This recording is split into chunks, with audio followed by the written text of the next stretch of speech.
তার মানে কি শুভ বিবাহে নাটকে থাকতেছে শাইলা সাথী? মন মিলেছে মনের সাথে, তুই ছাড়া আর কে ভাই আছে। হ্যালো গাইস, কেমন আছেন সবাই? আশা করি সবাই ভালো আছেন। তো গাইস, আপনারা তো কম বেশি সবাই জানেন যে প্র্যাঙ্কিং এর শুভ বিবাহ নাটকের শুটিং চলতেছে, কিন্তু সেটা কিন্তু শেষ হয়ে গেছে, যেটা জানা গেছে কিন্তু সাকিবের মাধ্যমে। এই সিরিজের পরবর্তী সিরিজ আপনারা চাবেন, মানে সিজন 2 চাবেন, এতটুকু আমি গ্যারান্টি দিয়ে বলতে পারি। কারণ এটার এন্ডিংটা এরকম ভাবে হয়েছে, এতটা ইন্টারেস্টিং ভাবে এন্ডিং হয়েছে। কিন্তু আপনার বিহাইন্ড দ্য সিন যে কোথাও কিন্তু শায়লা সাথীকে দেখতে পাননি, মানে দেখা যায়নি বলে চলে। তার মানে কিন্তু এখান থেকে বোঝাই যাইতেছে যে শুভ বিবাহ নাটকে থাকতেছে না শায়লার সাথী। শুভ বিবাহ নাটকের শুটিং শেষ, তাই বর্তমান আরোহিম এখন সুনামগঞ্জে আছে নির্জনের সাথে শুটিং এ, যেটার বিহাইন্ড দ্য সেন্স মানে দেখা যাচ্ছে এখন বর্তমান টিকটকে, আর যেটাও কিনা এখন বর্তমান আপনারা দেখতে পাচ্ছেন। এবং মিরাজের একটা নতুন মিউজিক ভিডিও আপলোড হয়েছে ইউটিউবে। মিলেছে মনের সাথে, তুই ছাড়া আর কে ভাই আছে, বুঝবে কে তোর মতো এমন করে।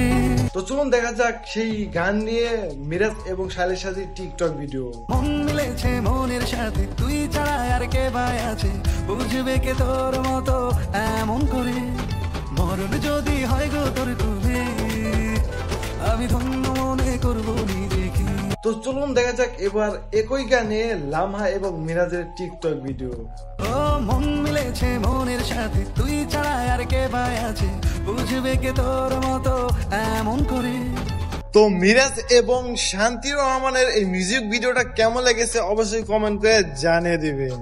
তো এবার কথা হচ্ছে শাইলার সাথীকে যে বধূ সাজে দেখা গেছে, তো সেটা আসলে কোন বিহাইন্ড দ্য সেন্স বা টিকটক? তো এটা হচ্ছে ভাই বোন 2 নাটক আসতেছে, সেটার বিহাইন্ড দ্য সেন্স। কারণ আপনারা ভাই বোন নাটক কিন্তু দেখেছেন, যেটার ইউটিউবে ভিউ বর্তমান 24 মিলিয়ন। তো সেইটা কিন্তু অনেক আলোচনার মধ্যে গিয়েছিল, কারণ নাটকটা অনেক ভালো হয়েছিল, যার কারণে তারপরে এখন পার্ট 2 আসতেছে। সো শায়লার সাথী এবং মিরাজের এই ভাই বোন 2 নাটকের জন্য কে কে এক্সাইটেড অবশ্যই কমেন্ট করে জানিয়ে দিবেন। আর আপনারা এই ছেলেটাকে তো চিনেন, যে কিনা হ্যামস্টার কম্বাট নিয়ে একটা চ্যালেঞ্জ দিয়েছিল যে যদি হ্যামস্টার 1 টাকাও দেয় তাহলে সে পেন খুলে ভিডিও করবে। কিন্তু এখন বর্তমান তো দেখতেই পাচ্ছেন যে হ্যামস্টার কম্বাট কিন্তু টাকা দিয়ে দিবে 26 তারিখ। তো সে তো আগে ভয় পেয়ে গেছে, এখন দেখুন সে লাইভে এসে কি বলতেছে।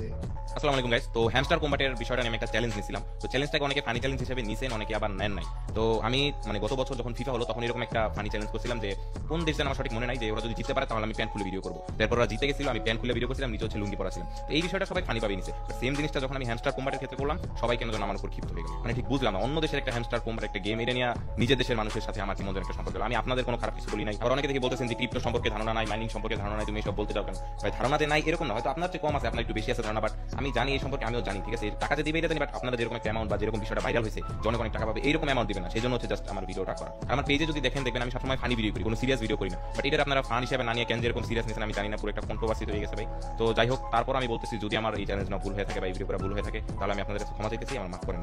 আরেকটা বিষয় হচ্ছে অনেকেরই দেখলাম যে পোস্ট দিতেছে তুমি চ্যালেঞ্জ নিছো, তোমার পেজ উঠে দেবো, তোমার মনিটাইজ অফ করে দেবো। এখন ভাই আমার ভুল হয়েছে, আমি তো ক্ষমা চাইছি, এছাড়া কিছু করার না। আমি এটা ফান হিসেবে করছিলাম, বাট আপনারা ফান হিসেবে নেন নাই। এরপরেও যদি আপনারা ভুল স্বীকার করার পরেও যদি আপনারা মানে ভিডিও করার কোনো ওয়ে আমাকে না দেন, তাহলে এটাই হয়তো শেষ ভিডিও আর দেখাচ্ছেন আপনাদের সাথে। তো যাই হোক গাইস, এটা নিয়ে আপনাদের কি মতামত অবশ্যই কমেন্ট করে জানিয়ে দিবেন। তো আজকের ভিডিও এই পর্যন্তই। যদি ভিডিওটি ভালো লেগে থাকে অবশ্যই লাইক দিবেন, কমেন্ট করে আপনার মতামত জানাবেন, শেয়ার করবেন, এবং এই চ্যানেলে নতুন হয়ে থাকলে অবশ্যই সাবস্ক্রাইব করে পাশে থাকা বেল বাটনটি বাজিয়ে দিবেন। ধন্যবাদ।